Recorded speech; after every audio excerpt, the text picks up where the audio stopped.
There's been horse racing on the outskirts of York since Roman times, several centuries before the Minster was built, to rise and stand majestically overlooking the ancient city.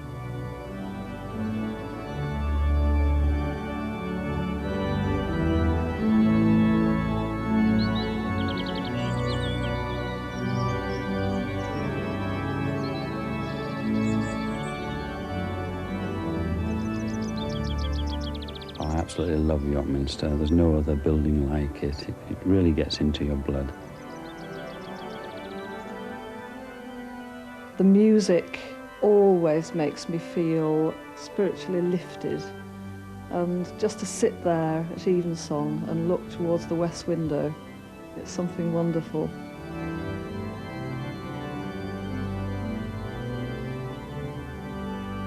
A visitor from far away in the soft south wrote, "I came into York Minster on a murky, foggy day, and inside the building was full of light because the mist was lying low and the sun above it was shining in through the high windows.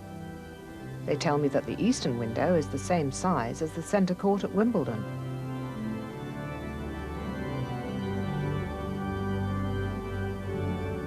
A mighty and impressive building has stood in York, high above the protecting River Ouse and behind a massive walled embankment since Roman times.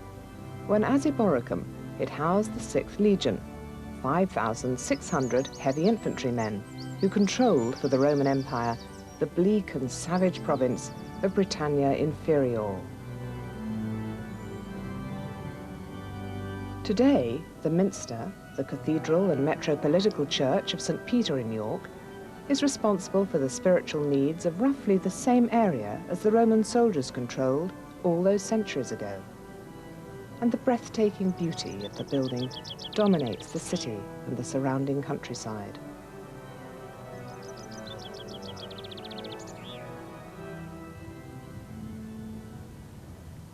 On the Yorkshire moors above Lastingham, Mick Thompson loves to go walking with his dog Penny. Mick is a serious walker and has in his time done more than 40 miles at a stretch. The Yorkshire moors where I walk, it's just bleak countryside. On bank holidays you can be on your own out there.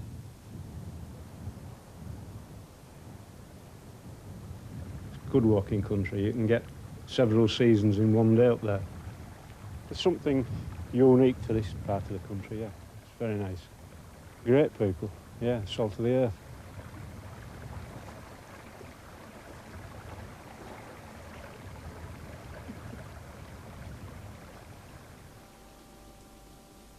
At work, Mick is one of York Minster's talented stonemasons. With the rest of the team, he has a non-stop job, keeping pace with the damage which wind and weather, time and tide, as well as 3 major fires have caused to the huge building. It's hard, intricate and physical work. The main thing to do my job in the stone yard is patience. You can't rush working stone. If you rush too much, you tend to make errors. And there's no going back once you've made an error on the stone, and you have to start again. Some of the work, when we finish it, is taken straight out and fixed. But other pieces have embellishments on which the carvers do, and then that stone will go to them and they'll finish it, and then it'll come back to us and we'll take it across and fix it on the building. The stone that's been damaged on the building that's weathered, some of them they can recognise what the shapes were, and they work as closely as they can to the shapes that were up there in the olden days. It's something I think good carvers are born with, rather than I don't think I have the qualities to be a carver, maybe.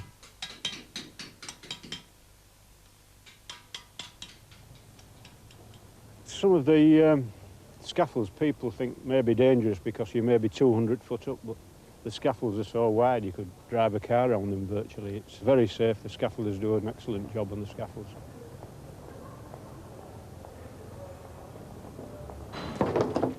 There's always something to learn about the building. You see it from different angles, different lights, different times of day. It's It's like a living building.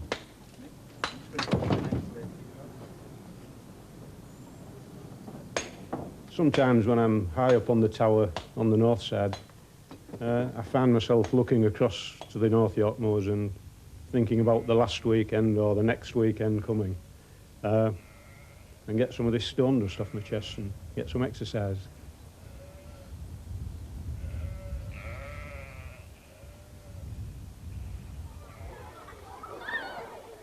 Like all great cathedrals, York boasts a choir school. It's unique in many ways, but an important factor is that it's the only one in the country which does not take boarders. 3 brothers, Matthew, Daniel and Timothy Lowe, are all being educated at the Minster school. Matthew and Daniel are already in the choir. Timothy's too young still, but with his brothers, he makes up an unusual and tuneful cello trio.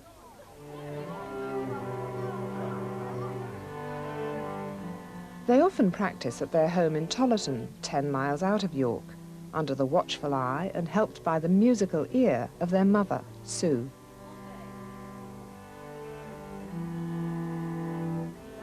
The boys practice each day. It's rather like cleaning their teeth. It's part of life. They enjoy it, but they know they've got to do it to make themselves better, to improve their technique, to improve their playing. Their musicianship has improved immensely since they went into the choir, and they've got good pitch and they've got good rhythm, and I think if they want to be very good at playing the cello, it's up to them. I think they've got a good start, and it depends how they practice and how they develop in the future.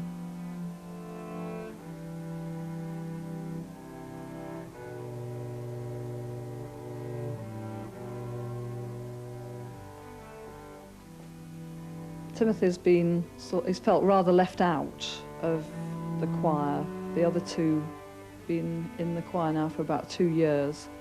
And when he was accepted for the choir, he was absolutely delighted. I don't think I've ever seen a child so happy. And he just can't wait till September, to when he will be singing in the choir with the boys.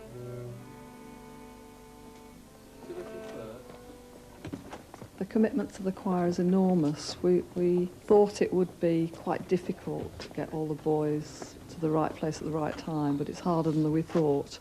And Stuart working at the university and still doing some teaching is quite difficult. They enjoy it so much, though, it's worth it. And what they've gained, the benefits of the musical education as well as the academic education, plus the school is very good, then we're just so grateful and so pleased that we accept, that we'll have a commitment to the choir for quite a long time.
I think it's a very wonderful honour, really, that they sing in the choir and they're responsible and they enjoy the music. I'm proud of them all. They work very hard with their music, whether it's cello or their piano or their singing, but I think they enjoy it so much. It's just their life.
At Fulford, on the outskirts of York, Trevor Taylor exercises his green fingers in the early spring sunshine. He grows up to 2,000 bedding out plants each year for his own garden and for his friends. Trevor bicycles off each day to work at the Minster, where he's one of the cathedral's stalwart policemen. There were already Minster constables in the 1700s, and in 1829 they were assigned to patrol every night in and around the building. Robert Peel, whose sister was married to the Dean of York, is said to have studied the Thames River Police and the York Minster policemen before setting up his first band of British bobbies. Everything all right then, John? Yeah, fine, Trevor, fine. We've just had gents in this morning to book a service for next Tuesday. Yeah. And the only other thing is you've got Queen Margaret School in tonight for rehearsal in the chapter house. Very good. That's about all. Well, I must get changed to my boiler suit, so I have to go up on the rose window. Right. I'll leave you. Okay, no problem. On either Thursdays or Fridays, usually Fridays nowadays, two of the policemen go into the roof spaces and go all over the Minster roof and do a search. If there's anything wrong, we will find it. We'll find cracks in timber or some doors that aren't fastening properly on this kind of thing, and then the stone yard will repair them.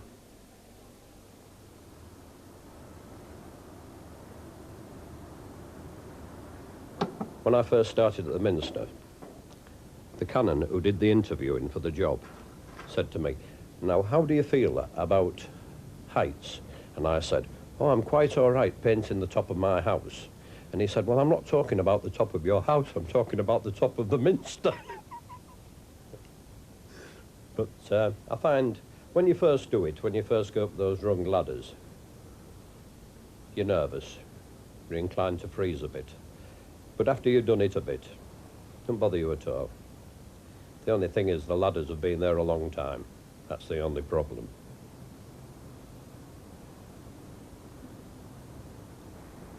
One night I found 3 couples all in sleeping bags in between the buttresses of the Dean's Park.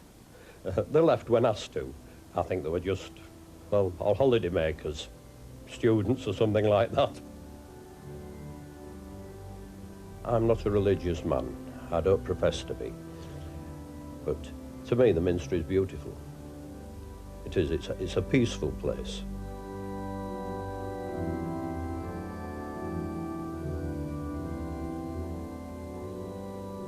Yorkshire men and women would claim, with some justice, that York Minster is the most beautiful and the most important cathedral in the land. Certainly this marvellous building is at the top of the First Division, along with Canterbury and St Paul's.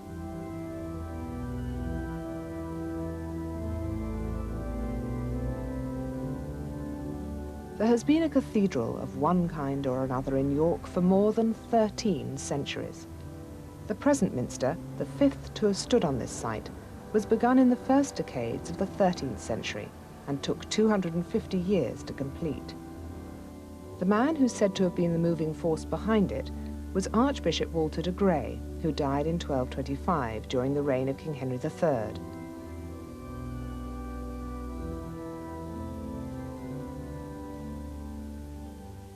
At her home in Burton's Stone Lane, Celia Ankers has a collection of old and fragile fans which need constant attention and which keep her eyes and her fingers in training for the intricate weekly work which she and her friends do in the attics of St William's College, just to the east of the Minster. Celia is a member of the York Minster Broiderers Guild, the team which is responsible for all the magnificent and detailed embroidery work in the cathedral. Their stitching and their skills complement and enhance the creative work of the painters and the glaziers, the masons and the carpenters within the great building across the street. The Minster has been a kind of backdrop to my life in the city. It's always been there, and to be invited to actually work in there and be part of the production of some of the beautiful things in there is very exciting. This is why Jennifer has a saying that embroiderers should have flat chests and long arms. If you're working on an altar frontal, it could take up to 2 years, perhaps more. And when it's eventually installed in the Minster and dedicated, that space in the workrooms is empty, and it's like mourning the loss of a friend for a few weeks, because the space is there and the frontal's gone, and you've devoted so much of your life to it. Are you all right under there, Linda? Just a moment. I'll move a little bit. That's better. Okay. Right, off we go. I think it's rather a case of the cobbler's kids go barefoot, isn't it? That I don't find mending and sewing buttons on at all exciting, and I'd much, much rather be sitting doing some embroidery than that. So I provided my husband with his own little sewing kit with buttons so that he can do his own. That's better. Fine. Thank you. I think the skills that you need particularly are patience, and you have to learn to listen to what's required, because there's such a lot of work put into it that it has to be right. I've discovered a quality in the other ladies in the broderies too, an enormous generosity of spirit, that they share their gifts and talents with you, even though I'm virtually a beginner compared to some of them. There's an enormous generosity of spirit where they'll help you to develop your craft. So this sharing is very important in the group.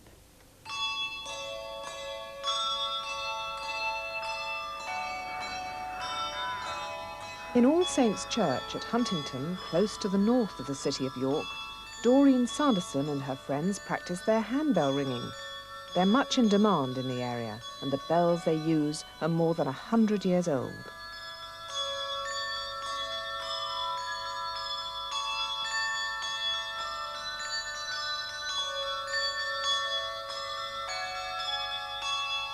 Quite a lot of people are interested in the sound of the handbells, and it can be enjoyed by any person.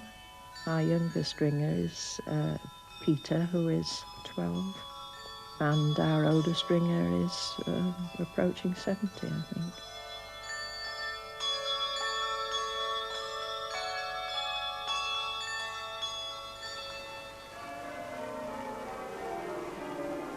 Older still than the handbells, and a great deal larger, are the bells of York Minster itself, which ring out across the city at weekends and on Tuesday evenings when the bell ringers are put through their paces. Here, Doreen is no longer in charge, but works with the rest of the team under the direction of her son-in-law, the ringing master, David Potter.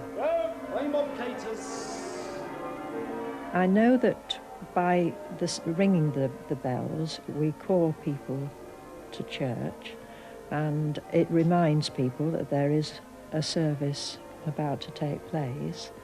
But I like to think that we are actually taking part in the worship by ringing the bells.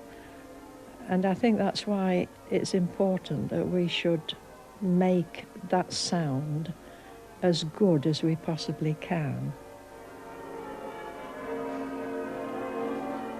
A lot of people say, does it keep you slim? It doesn't really. Bell ringing doesn't have any effect on me anyway. But I would imagine the effort of climbing up the 100 stairs up to the ringing chamber is probably better exercise than the actual ringing of the bells. Little Bob.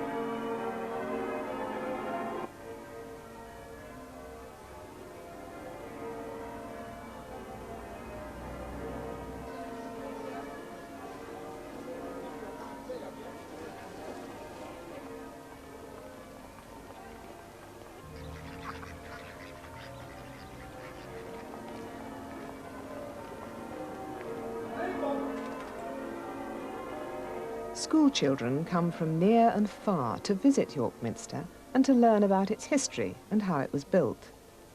The Centre for School Visits is run by Anne Willey, and one of the teachers there is Jeremy Muldowney.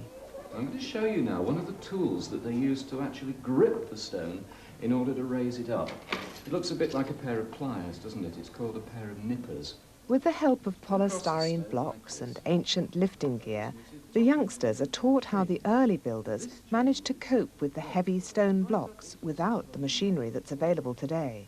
If I raise it, you can see that the stone pushing down pulls the nippers together and holds the stone even more tightly. Now I'm just going to put that down on the floor and I want you to see if you can raise it. You put your finger through that ring and see if you can raise it up.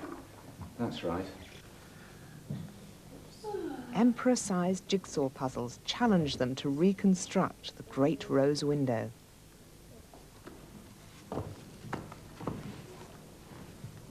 York Minster took about 250 years to build. And a beautiful wooden model of the Minster means that even small people can take in the intricacies of the work without having to walk for hours around the huge building on short and easily tired legs. And as you look inside, especially in at the front there, you'll be able to see all the different craftsmen doing different jobs. I think we've done it.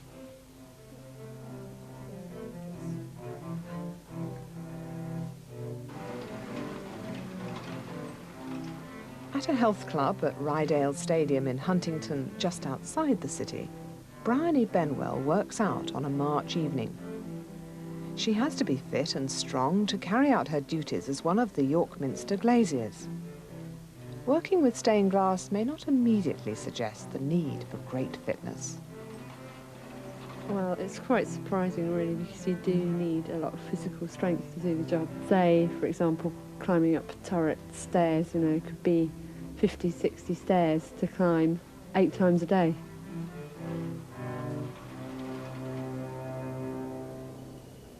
York Minster and its surrounding churches are world famous for their medieval stained glass. The cathedral windows are said to equal those of Chartres in France, and here, in the English northeast, you can find the greatest single concentration of ancient stained and painted glass in the country. In the late Middle Ages, there was a flourishing school of glass painters in York, a tradition sustained today by Peter Gibson and his colleagues. Bryony is one of his recent recruits.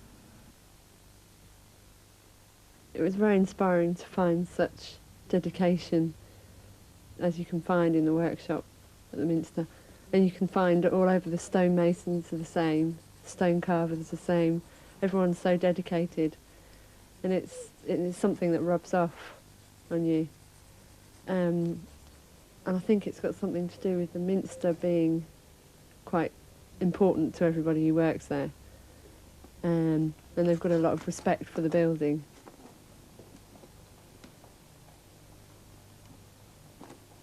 You do have to be patient, yeah, because it's such a long procedure. There's so many different jobs that you have to do before you get to the finished product.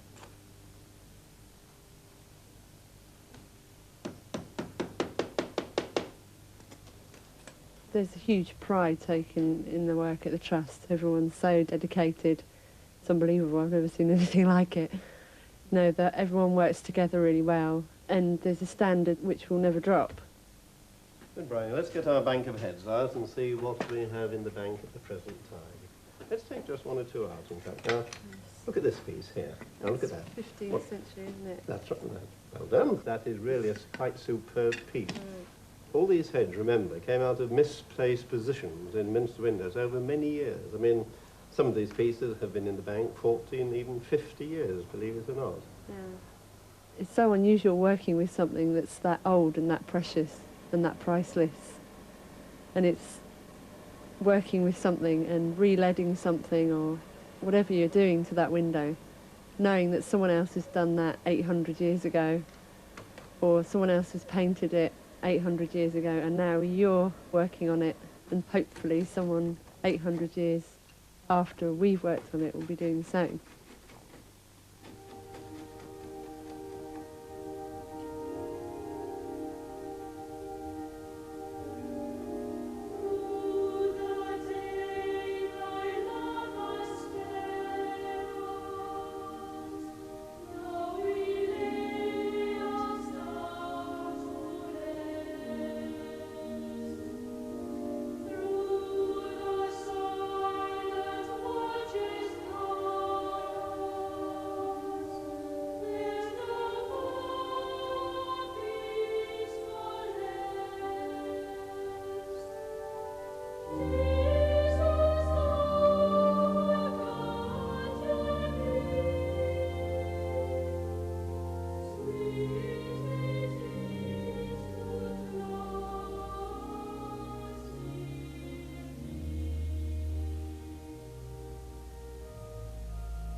When the building of the present Minster at York was started at the beginning of the 13th century, the workmen would have found it hard to believe that it would be 2.5 centuries later, some 12 generations before it was finished. Yet the dedication, the skill and the artistry of those early pioneers still shine out of the great cathedral today as it stands stalwart and serene under the summer sun and the buffeting of the winter winds.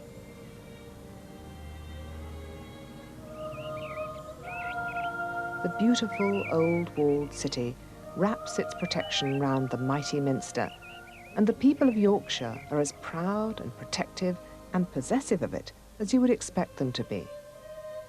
Like them, it reflects in its splendour the strength, the warmth, and the independence of that great northern county.